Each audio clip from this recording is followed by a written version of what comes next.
Most photographers think the picture they take is bad after they take the photo, but that's wrong. So in this video, I want to show you 5 things photographers miss before they take the picture.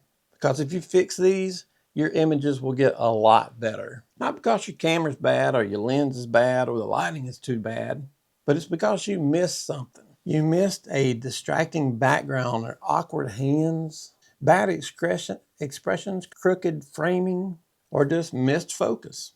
And the crazy thing is, most of this can be fixed in less than 5 seconds, probably way less than 5 seconds before you take the picture. I'm Daniel Martin. I've been photographing for over 42 years. On this channel, I talk about real world photography, lighting, practical things that apply to everybody that so many people skip, and so many other channels don't talk about it because it's not necessarily the fun stuff to talk about. We're going to talk about what's important. And to be honest, the first thing photographers miss most of the time is what's going on in the background. And I've done it myself. It's because you're so focused on the face of the person that you forget to look at the background. I've done it over and over, and I'm sure you guys have too. You're shooting a model. You notice after you're done, there's a telephone pole coming out of her head or some kind of tree. There's something the way, it's just something we should notice, but we're so focused on our image, we forget to look at the entire frame. And once you get back and look at the image, you can't see anything else except for that. No matter how good the pose is, how good she looks or whatever, all you can see is that crazy tree growing over the back of her head, and that'll drive you crazy. And this is not a good image. It's something you should have caught. I've done it. I should have caught it. We've all done it, but we just need to pay more attention and quit being in such a rush to get the exact shot that we don't want on their face because we're so focused on the face. We just need to look at the entire picture, take a deep breath, look at everything, then take the shot. Ask yourself, is the background hurting or helping this situation? Because a great subject in front of a bad background is still going to make for a bad image. Number 2 is messy framing. A lot of images fail because the photographer didn't look at the whole frame like I just mentioned. You have to look at the entire frame. But we're looking at the center when we need to be looking at everything, because a lot more is going on than just the center. Now that's what we're focused on, is the eye and focus, is the expression good. We're forgetting about everything else that's going on in the background. And just a second of your time will fix that. While we're looking at the center, everything else is falling apart.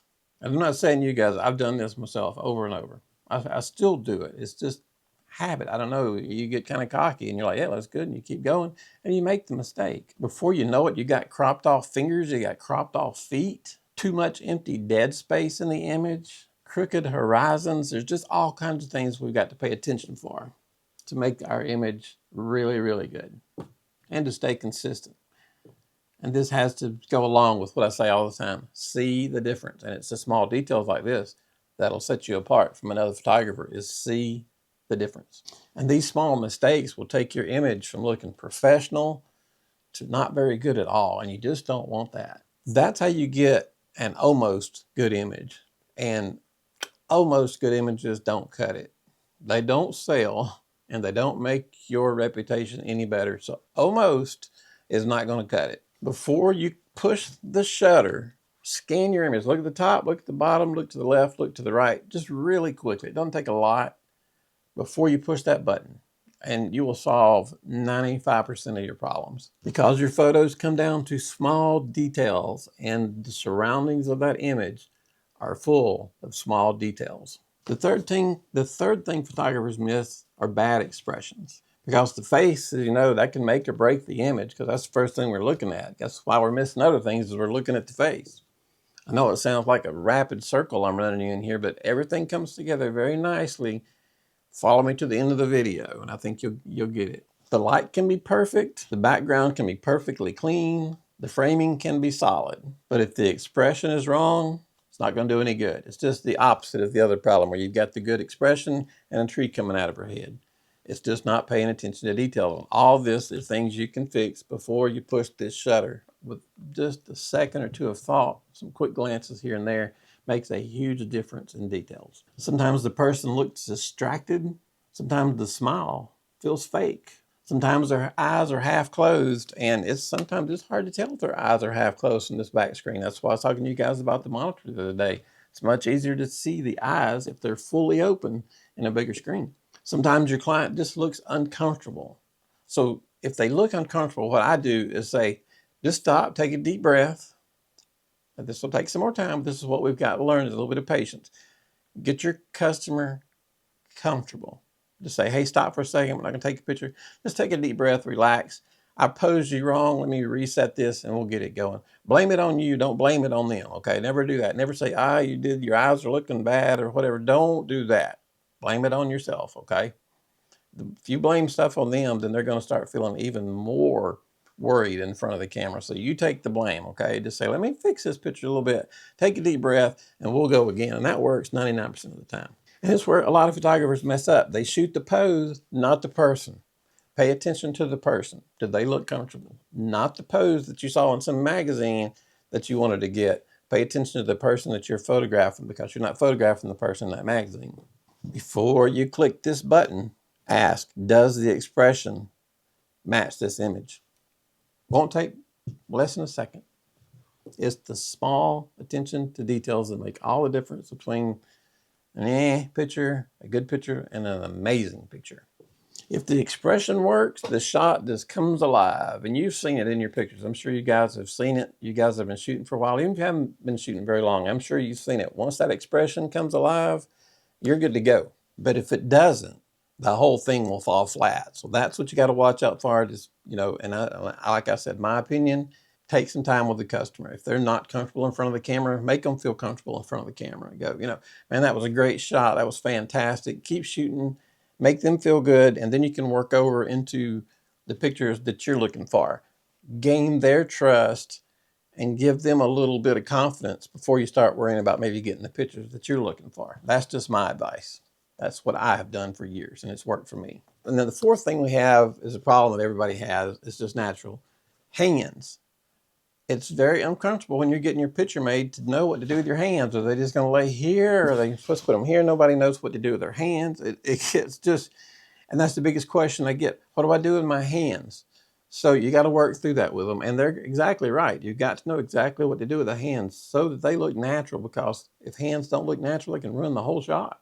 You get stiff fingers, flat hands, weird wrist angles, weird elbows, cropped fingers. You get all kinds of problem with the hands. So you want to make sure that you're posing their hands. Usually, if I've got somebody helping me, I'll have them walk up because they know what they're looking for, my assistant. And they'll go up and adjust their hands. There's different looks if you want to research this further. Different looks for close up, for like if a guy's got his hand here or a girl, it's got to do with the way the wrist is bent. That's another video for another day, but that's something you might want to check out. I don't think I've done a video on that yet, but maybe that's one for down the road.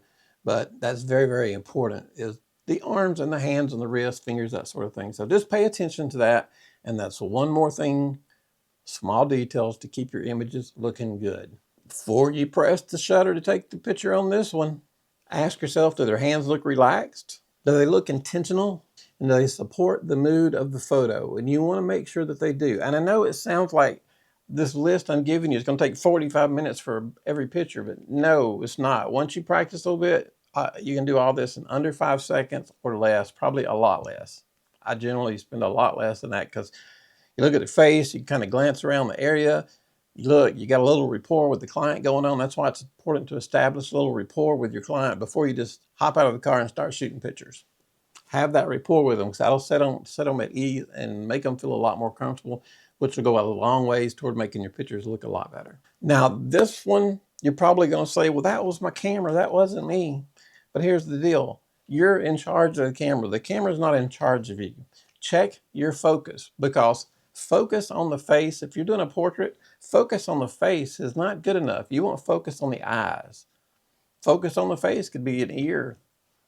Ears back here, your eyes up here, so you can lose focus on that, especially if you're shooting very low f-stop. You can trust your camera and get to know your camera. Like, I've got different cameras. When it comes down to it, there's certain ones I know that I can trust 99.9% of the time. It's going to grab the eye. And then I've got a few other cameras I work my way down the line. Some of them are about 80% I trust the eye. But I try to always check the eyeball is in focus. If it's a portrait, it's just, there's nothing more important than making the eyes pop with, flash, whatever you got. That's another video for another day. But the eyes in focus is very, very, very important for those kind of pictures. They say the eyes are the window to the soul, and it's very, very true, especially in getting good images. The eyes are so important. But if you're moving too fast and you're not checking where it's actually in focus, if it's on the eyes, that's how you're going to end up with things just not exactly being sharp. You're going to end up with the earlobe sharp and the eye that's kind of out of focus. You're going to have somebody with a shirt that's going to be sharp as a tack and their eyes are not going to be in focus. It's little things like that you have to pay attention to. So I've listed all these things, 5 different things to pay attention to get your shot. With a little practice, it won't even take you 5 seconds before you do every picture, because once you get on a roll, you don't have to stop for so long because you've gained their confidence.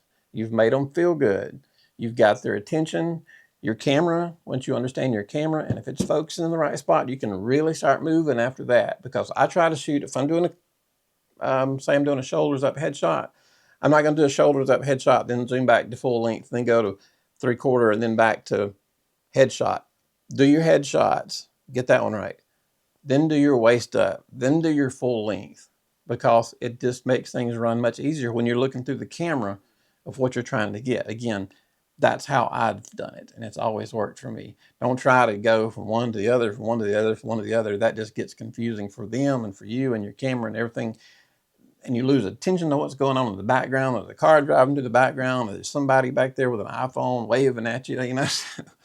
Just pay attention to everything the best you can. It will not take as long as I made it sound. Once you practice, you can do this in just 1 or 2 seconds. Once you get that image going, I've got my person set. I'm clicking away on some 3/4 shots. I'm getting 10 shots very quickly, and everything is right with them. The background is right. Their eyes are right. Just pay attention to the details. So why is it we miss these pictures? And even after 42 years, I'd still make these mistakes sometimes. And I think it's because, especially me, I'm always in a rush. And I don't know why I'm in a rush to do their pictures, but it's just something inbuilt. I don't know if it's from all the weddings that we shot, we had such a heavy timeline to stay on. When I'm shooting senior pictures and stuff, I still feel kind of rushed, even though there's nobody waiting and I'm just shooting the one person. I'm not shooting the entire school. So we just kind of need to slow down, take a deep breath, let the client won't mind at all. They're not going to notice a few seconds of a little slowing down, deep breath. They're probably going to like it because it'll take some of the stress away. And then you can talk to them in between that to get a little more rapport going with them. And customers love that. So the difference between just an okay photo and a really cool photo is just a little attention to detail in the image. And that'll change everything about how your pictures look. And that's it. It's not magic. It's not expensive gear. And it's not a secret setting. You always see these thumbnails that are going, ooh, secret setting, push this button. No, there's no secret button you can push. It's just clickbait type thing. But what I went over you with, if you do these things, your pictures will improve, and you'll improve on your speed as you go. And before you know it, you'll be making more and more money. And that's what you want. Happy customers and more money. You're good to go. Guys, I appreciate it. I appreciate your time. If you have any questions about anything we talked about, drop a question down at the bottom. I'll be glad to get to you. I appreciate your time more than anything, and you guys have a great day. Thank you.